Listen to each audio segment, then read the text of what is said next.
여러분 안녕하십니까? 코스피가 장중 180포인트 가까이 오르락내리락하는 롤러코스터 장세를 보이고 있습니다.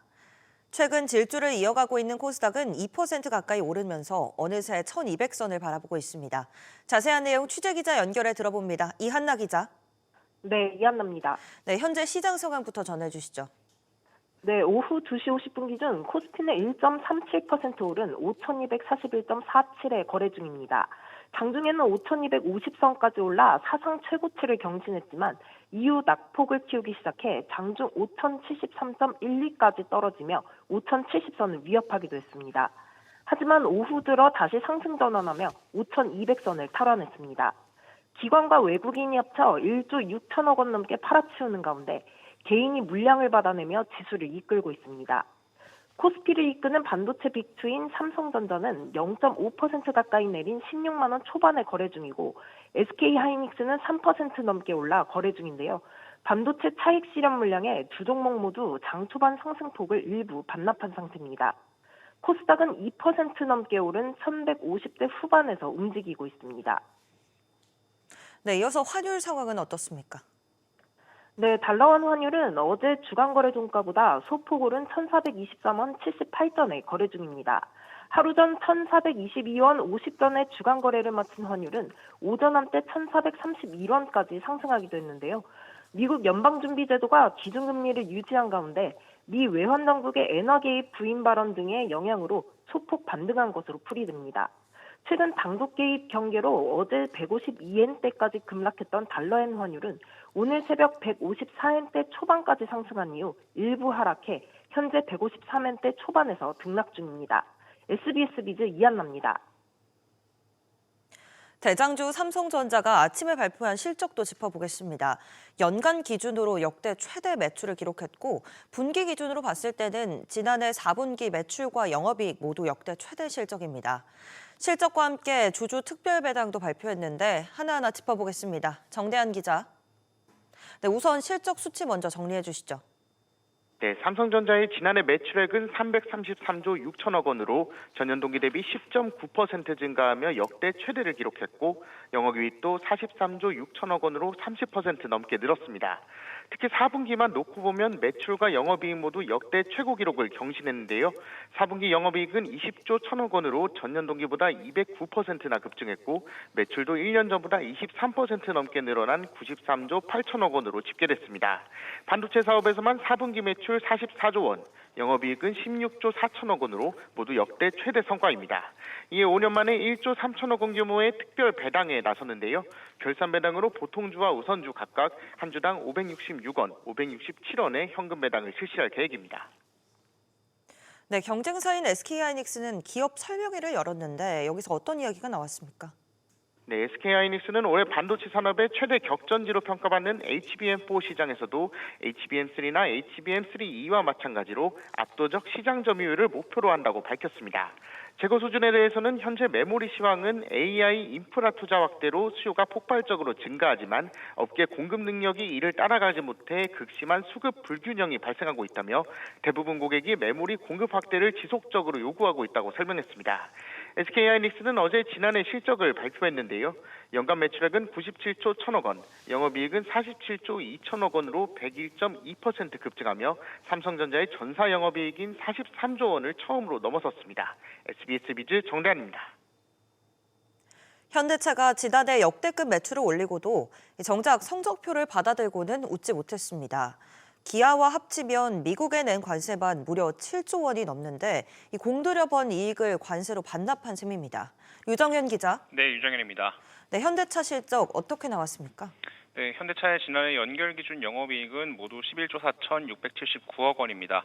지난 2024년에는 14조 원 넘는 영업이익을 기록했었는데 1년 사이 19.5% 감소한 성적표를 받았습니다.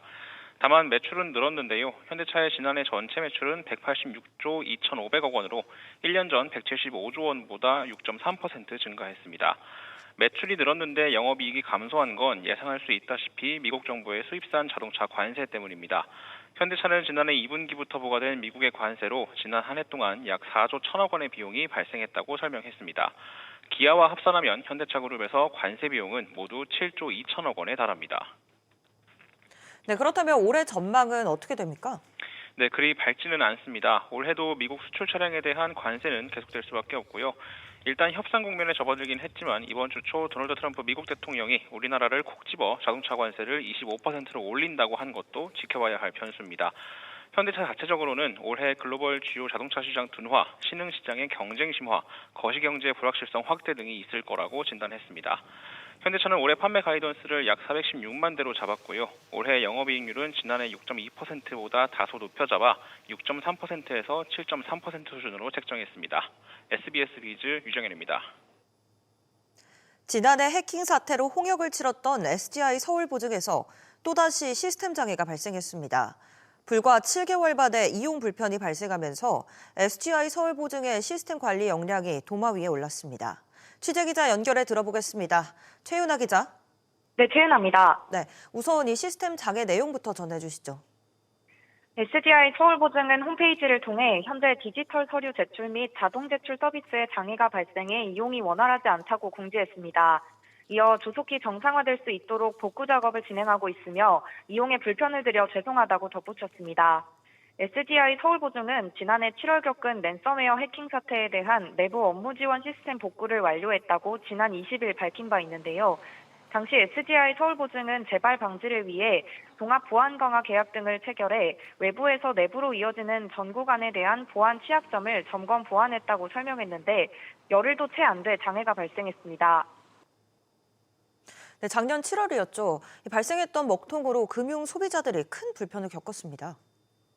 네, SDI 서울보증은 지난해 7월 해커가 금전을 요구하는 랜섬웨어 공격을 가하면서 시스템 장애를 겪었는데요. 이로 인해 주택담보대출과 전세대출 등 은행권 대출 업무에 차질이 발생했고 일부 고객은 대출 지연으로 인해 이사나 휴대전화 개통 일정이 밀리기도 했습니다. 이 때문에 SDI 서울보증은 약 1,190만 원을 고객 보상금으로 사용하기도 했습니다. 이번 장애와 관련해 SDI 서울보증 관계자는 랜섬웨어와는 무관하다며 스크래핑 서비스를 제공하는 외부 업체의 오류라고 밝혔는데요. SDI 서울보증을 이용해야 하는 금융소비자들은 또다시 불편을 겪게 됐습니다. SBS 비즈 최윤아입니다. 정부가 대규모 기금의 자산운용 지침을 개정했습니다. 전방위적으로 육성 중인 코스닥 시장에 투자할 유인을 만들고 환율 방어 수단을 마련하지 않으면 기금 상대평가에서 불리하게 했습니다. 지웅배 기자. 네, 지웅배입니다. 네, 정부가 이 코스닥 시장을 밀어주는 모습이네요. 네, 기금 실제 수익과 비교하는 기준 수익률이라는 개념이 있는데요. 여기에 코스닥 지수 상승률의 5%가 새로 반영됩니다. 예컨대 올해 코스닥 지수가 코스피보다 수익률이 높았는데 특정 기금이 코스피에만 투자했다면 평가 기준상 불리해질 수 있다는 뜻입니다. 혁신 기업의 자금 공급 흐름을 유도하는 등 코스닥 시장에 힘을 실어주는 걸로 풀이됩니다.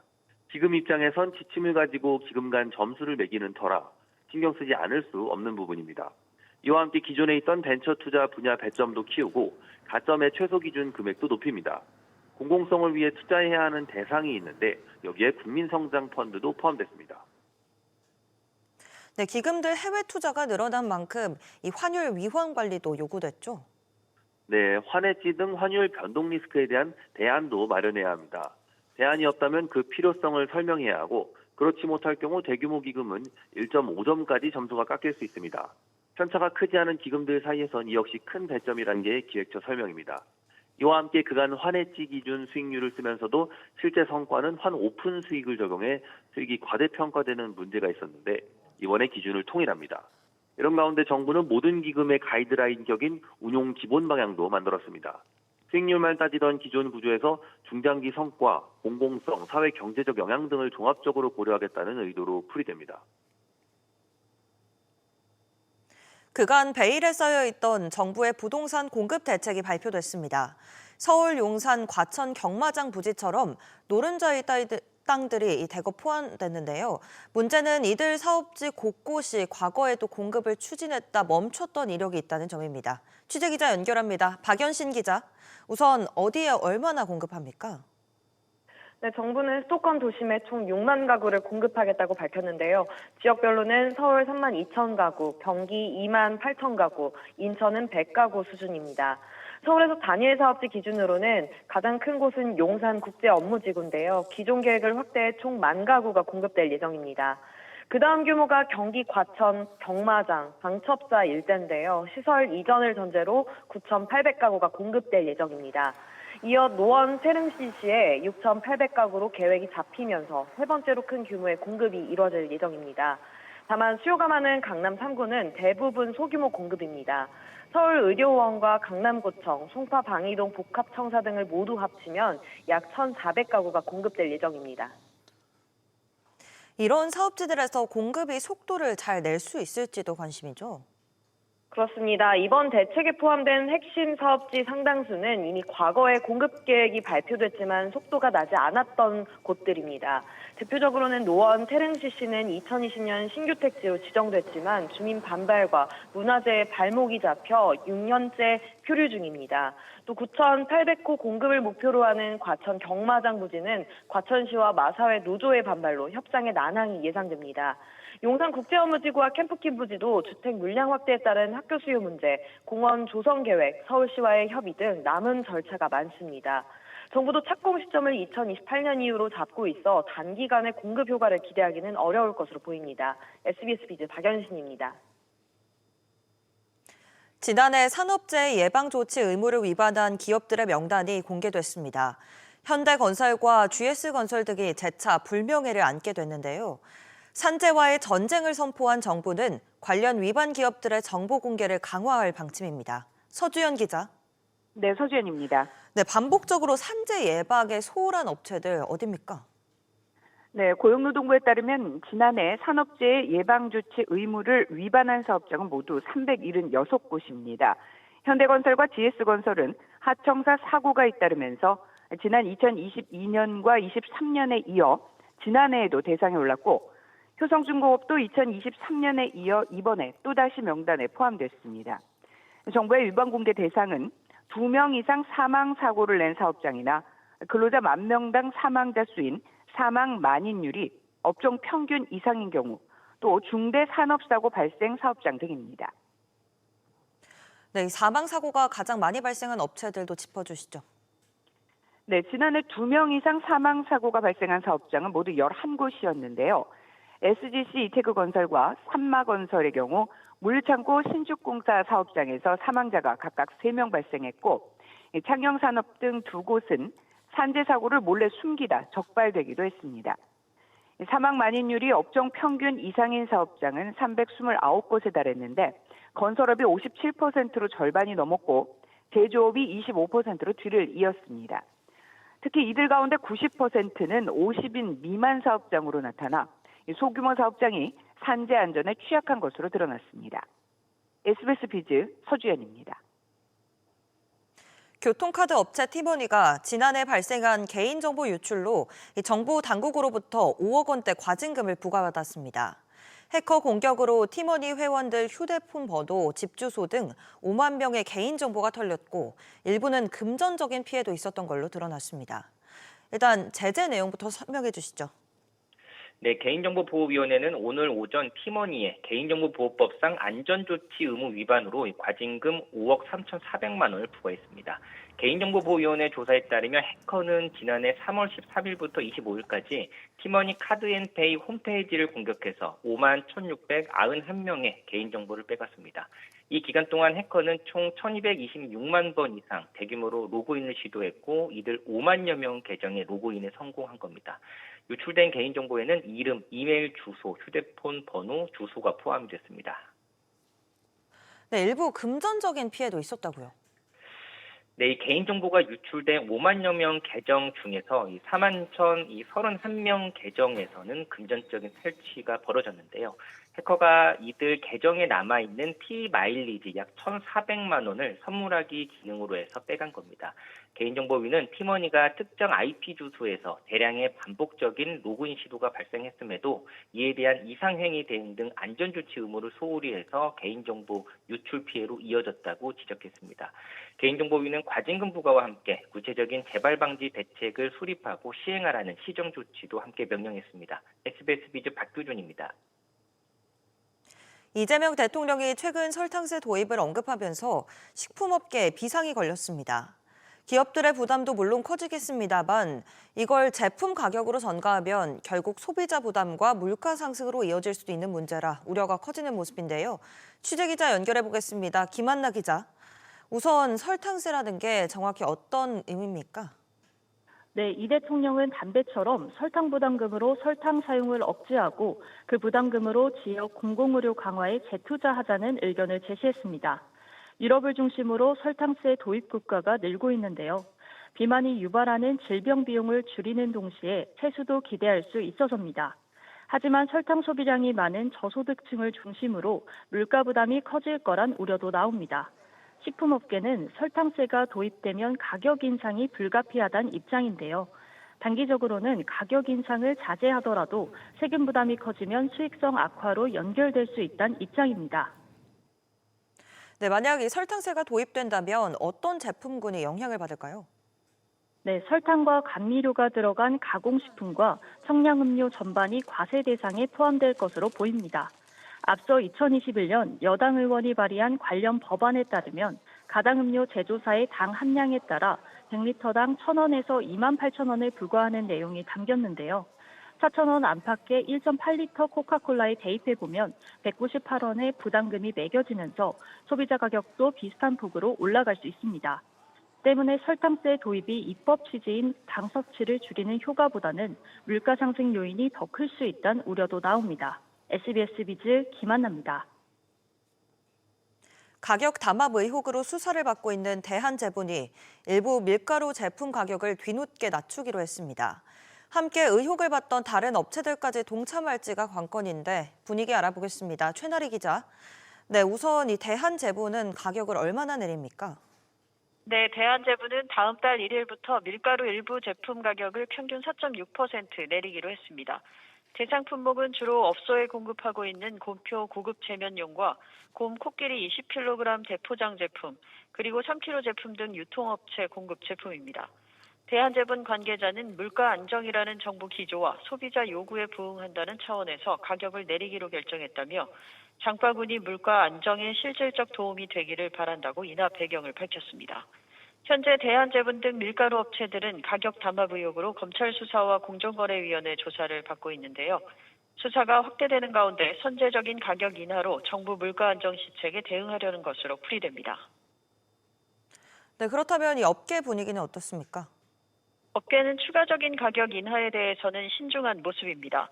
밀가루 가격 담합 의혹을 받고 있는 곳은 대한제분 외에도 차조 동아원, CJ제일제당, 삼양사, 그리고 대선제분, 삼화제분, 한탑 등 7개사인데요.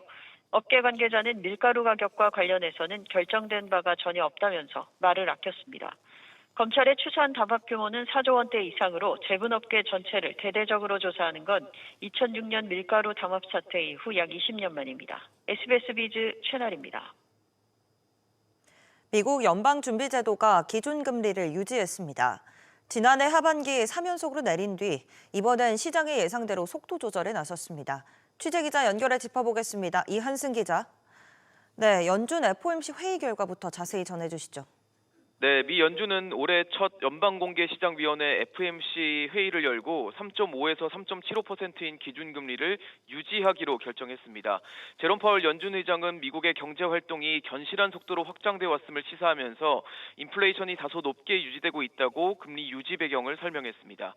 여기에 고용 증가세가 여전히 낮다고 지적하면서도 실업률은 안정화 조짐을 보이고 있다고 긍정적인 평가를 내리기도 했습니다. FOMC 성명서에서는 경제활동에 대한 평가를 완만함에서 견조함으로 바꾸고 지난 세 차례 성명에 포함되어 있던 고용 하방 위험에 대한 언급을 없애 연준의 기조 변화를 보여줬습니다. 네, 유지 결정이 나오기까지 이번에도 만장일치 결정은 아니었죠? 네, 그렇습니다. 투표권을 가진 12명의 위원 중 제롬 파월 연준 의장을 포함한 위원 10명이 동결에 찬성했고요. 나머지 2명은 0.25%포인트 인하를 주장했습니다. 특히 반대표를 던진 2명은 트럼프 행정부에서 백악관 국가경제자문위원장을 지냈던 스티븐 마이런 이사와 차기 연준 의장 후보군에 포함된 크리스토퍼 월러 이사인데요. 2명 모두 트럼프 대통령 측 인사로 분류되면서 줄곧 금리 인하를 요구해온 트럼프 대통령의 의중과 무관치 않다는 해석이 나오고 있습니다. 이에 파월 의장의 임기가 끝나는 5월까지 연준이 금리를 동결할 것이라는데 무게가 실리는 가운데 연준 내부 분열은 계속될 전망입니다. SBS 비즈 이한승입니다.